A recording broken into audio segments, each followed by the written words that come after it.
படத்துல வருவான் பாரு, ஒருத்த வந்து 100 பேர் அடிச்சு தூக்குவான். இன்னும் நம்பிட்டு இருக்கிற மக்கள் இருக்காங்க. ஏன் இன்னும் 100 பேர் அடிச்சு தூக்கலன்னு நினைக்கிறாங்க.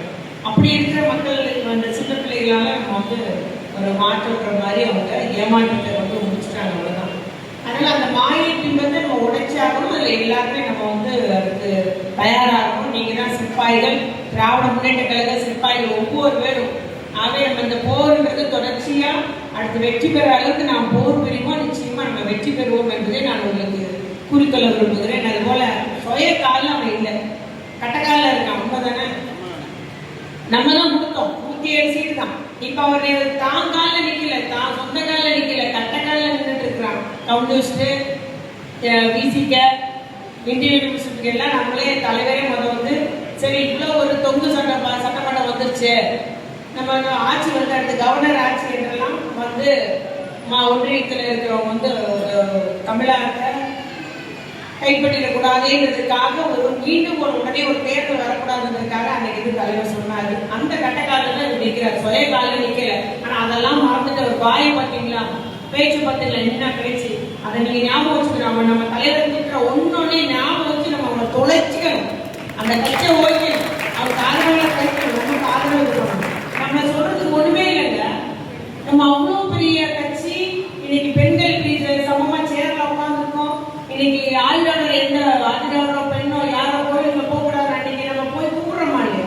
திருச்செந்தூருக்குள்ள போய் நம்ம அவ்வளவு பேர் சாமி கூப்பிடுறோம். யார் அது நிறைய உருவாக்கி இன்னைக்கு மெடிக்கல் காலேஜ் முந்தி சமஸ்கிருதம் படிச்சா மெடிக்கல் காலேஜுக்கு சீட்டு உண்டு.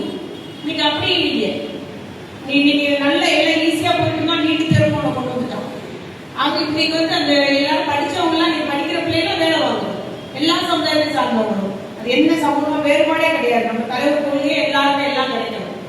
சமூக நீதி காக்கணும், நம்மளுக்கு சம வாய்ப்பு, சமத்துவம், எல்லாருக்கும் எல்லாம் அப்படிங்கிற ஒரு உன்னத கொள்கையோட தான் நம்முடைய திமுகனாலதான் இவ்வளவு முன்னேற்றம் ஏற்படுறது கொள்கையா வைக்க விரும்புறேன். அப்புறம் வாஷிங் மிஷின் தெரியும் நினைக்கிறேன் உங்களுக்கு.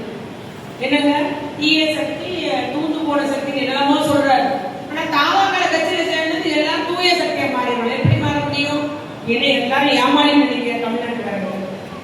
அதனால அது அப்பட்டமா மக்களுக்கு தெரியுது. என்ன இப்படி ஒரு வேலையை பண்ணிட்டு இருக்காரு முதலமைச்சர் சொல்லிட்டாரு. முதலமைச்சர் ஆயிருக்கிறாரு, ஆனா இன்னும் தன்னை முதலமைச்சர் எந்த தகுதியும் இல்லை. அவருடைய பேச்சுல இன்னும் நடிகராக தான் இருக்காரு.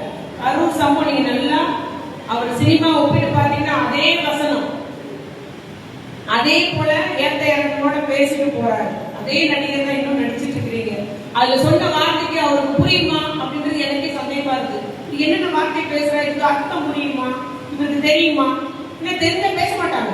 அந்த வார்த்தையெல்லாம் அவர் பேசுறாரு. மனித மாண்புன்றதே இல்லை அவருடைய பேச்சுல.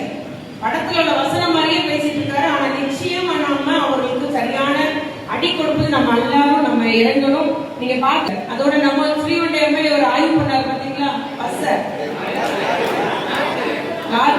லாரி ஆய்வு பண்ணாரு இல்லையா? எத்தனை டயர் இருக்கு, டயர் பட்டன் எப்படி இருக்கு, என்னையா கூத்து நடக்குங்க, கோமாளிகளின் கும்மாளம் நடந்துட்டு இருக்குங்க நம்ம தமிழ்நாட்டில்.